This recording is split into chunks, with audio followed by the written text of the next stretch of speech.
Au quotidien, lorsque l'on interroge ChatGPT, on est amené à lui poser des questions du genre que penses-tu de ceci ou de cela. Mais on a souvent, de plus en plus, besoin de l'interroger sur une information qui concerne notre base de données de clients, de produits. Et donc c'est à cet effet-là que j'ai créé cette vidéo pour vous montrer comment on va pouvoir interroger ChatGPT par rapport à notre base de données client-produit.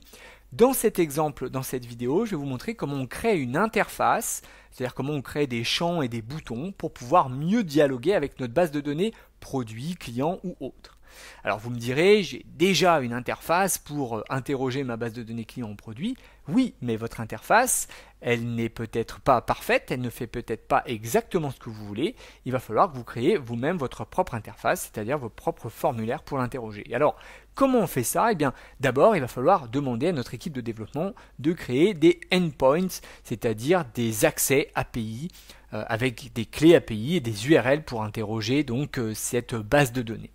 Une fois que vous avez obtenu ces éléments-là, qui ne sont pas très difficiles à obtenir lorsque vous avez un peu d'expérience en développement, vous pouvez alors interroger ChatGPT de la façon suivante.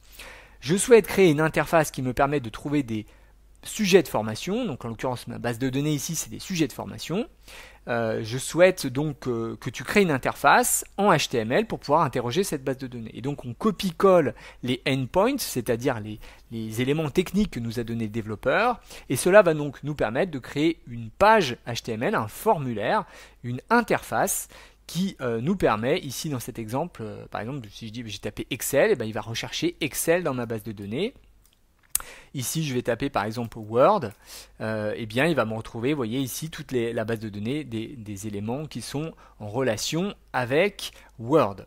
Donc qu'est-ce qu'on constate? On constate que finalement, ce qu'il y a d'intéressant, c'est de pouvoir dialoguer avec sa base de données interne, qui peut être confidentielle. Alors évidemment, si vous avez peur que ChatGPT accède à vos données pour des raisons de protection de données, RGPD et compagnie, n'y allez pas. Hein. Ce genre de recommandations, ce genre de vidéos sont vraiment dédiées à ceux qui veulent aller à fond sur l'outil OpenAI et sur l'exploitation de la base de données avec interrogation de ChatGPT et une interface. Voilà.